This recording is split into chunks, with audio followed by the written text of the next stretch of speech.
It's a matter of priorities and what you want, really. And if you want to eat healthier and then you want to support local and you want to do these things, you can make it happen. You can definitely make it happen.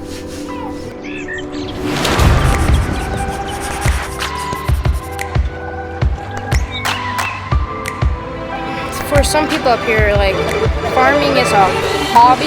Like, you have a second job to help run the farm. But for other big farms, that's your lifeline. If you get like a disease in your herd, you either catch it or you die and you lose half your herd maybe or more. Right. It's your lifeline. So Yeah. We originate from, my grandfather came from Holland, and he bought a dairy farm in Glen Valley, so Langley. And so that's how I grew up into farming, right? My parents and stuff like that. And then when they passed away, my parents came up here. This is my passion. This is what I love doing. So when this was available and we had the opportunity, my parents were able to do it, then they got this piece as well to go with that. And so slowly but surely, build up. Believe it or not, most of our beef goes to Alberta and then comes back, right? So it's really, I don't think the local guys so much, well, what we sell locally, but even whatever goes to auction, a lot of it goes to feedlots in Alberta, or just because they have the slaughterhouses there, right? We do not. It'd actually be easier for me to get a license if I was 2 hours away from a slaughterhouse, right? But we have one in Rock Creek, so yeah. But there are people that are actually getting approved because of COVID-19 because they realize that all of a sudden we've got a food shortage, and if you go in, like I don't go in the supermarket that much, but apparently hamburgers now like $9.60 a pound, right? So which is crazy.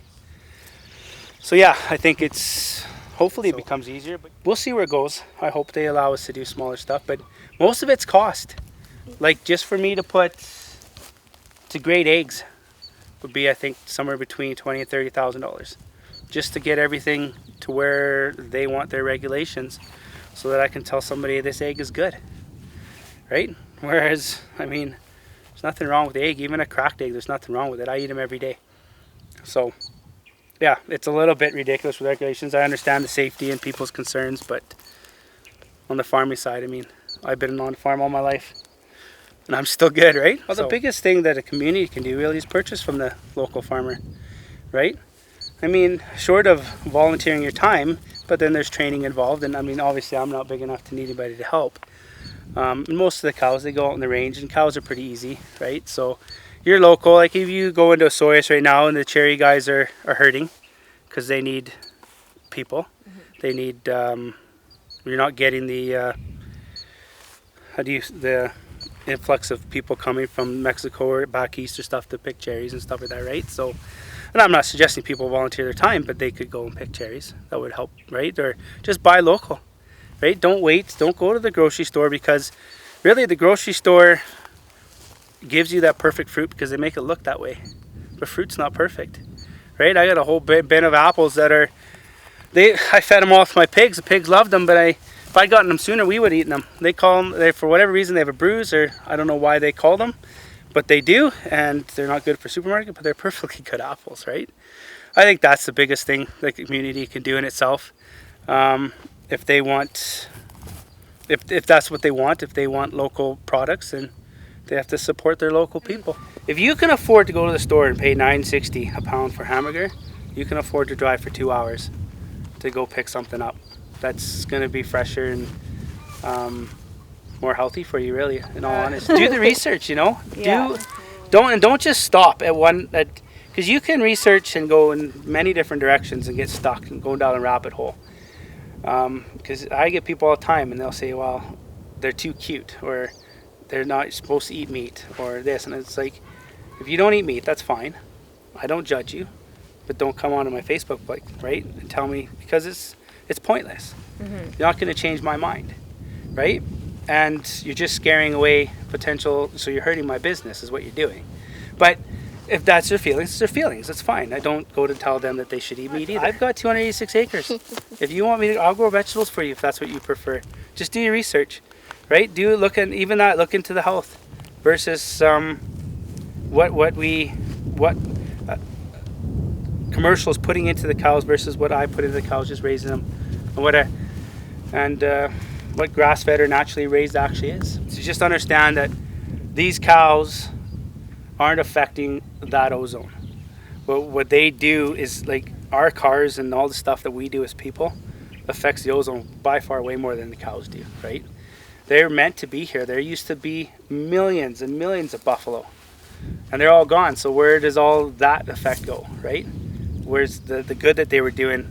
Like, it's ridiculous to think that the animals are what's causing any damage. So yeah, that would be something for people to understand. So our animals are raised, I think, the way that the way they've always been in nature before us, right? Like, the grass and the cow come together. Without the cows, you don't have the grass, right? It doesn't have. You get deserts and stuff, right? There's an impact that the cow has when he eats the grass and how he moves and fertilizes and compacts the soil, right? Same with the sheep and the chickens. They come behind. If you watch how animals migrate through the land, and the animals that follow, right? Certain animals take certain grasses, certain animals take other ones, right? You take like sheep and goats, for instance. Goats are browsers, so they'll eat all the weeds and stuff. Sheep will eat the grasses, and then they nibble, right? So that's kind of what we want. We want to be able to be self-sufficient.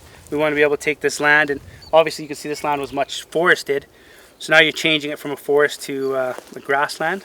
So you're basically regenerating it, right? And trying to build up the soil, build up your organic matter, get it to a point where it can sustain more than just one cow per 2 or 3 or 4 or 5 acres, right? You're building up the land, and then with that you build it in the community to get to a point where the community can come up here and they can see how you're doing it, right? And they can get involved, hopefully. And then it goes, I don't know how to explain it, it just goes beyond that. It's just, you're just making it the way it's supposed to be, I think. I don't necessarily believe in GMOs. Everything around you is modified genetically somehow, right? I take a bull and I take a cow and I have a calf, it's genetically modified. It's a part of those two. Now, if you go into a lab and you engineer it, and you take part of this and you put it into that so you get a better plant, yeah, that's probably not good, right? But we needed to feed people at one point, right? We had depressions and we had lack of food and we had famines and we needed to feed, so that's why this stuff started.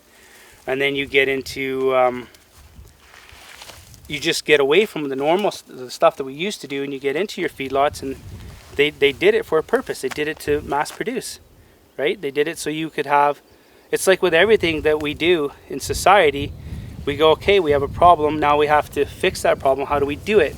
And we forget about the consequences of maybe taking all of that stuff and mass producing it and modifying it so that we can get it better, right? Yeah, I think we've forgotten, or we missed a step. We had to do something, so we went too far and we missed a step in between, which affects the health.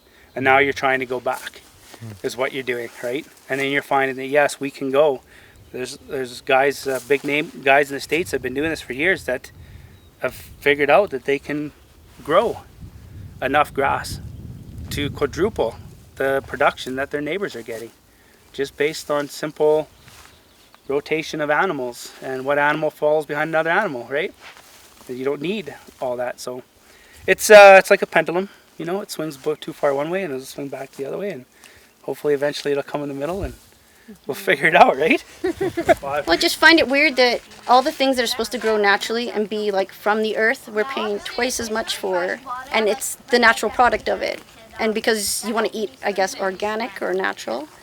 And I find it a little unfair because those of us that aren't high incomes, for us to feed a family of 4, we'd be broke on organic, right? So we wanted to make sure that our product was available to the everyday person. And quality, not quantity, quality. So we won't have an organic label. That's right. A lot of they're naturally raised, and there's a new system out where you can get your peers to come and verify that you're raising them in a organic way, I guess, right? But we don't feed organic feed, but I think organic is a misnomer, to be honest with you. You don't know. I don't really have a neighbor, but let's say I grew grain right here and my neighbor grew something and he sprayed and the wind blew, right? Or fertilizer something, and now I've got it. So how do you know? And then where is this organic product coming from. Like there's so many rivers and creeks that run into this to get that organic, right? And the regulations on it they're not like it's got to be this way, right? We do non-GMO. Yeah. Like our chickens and Which all this of is that. funny because I'm not a big thing of non-GMO because I don't, But I am. but she is. So So I wanted my chickens, I wanted my meat and stuff non-GMO, non-medicated, and that's I just don't how like we the do term. it. I know. I Yeah, understand yeah, that. I dig Right? that. Yeah, it's politicized. The whole thing. It I is. think you got terms that are played on non-GMO, organic, even all natural. Those are all terms that are played on to market. They're marketing terms, right? So I mean yeah, we can say we're all natural, and it is a marketing term, but you just got. That's why you say the biggest thing is have people come. Yeah. You do have to be aware of biosecurity, right? To a point. So it's not like what you guys are doing, getting this close. Not everybody will be able to get this close to animals, for sure. But they would be able to see how they're raised. I mean, sure, this is a business, but it's not. We don't do it about the money or the. We do it to raise animals because we love the animals. Farming is not. I've told every time I've gone somewhere to farm or where I've been, and I've been with younger people or others. To me, farming isn't a job.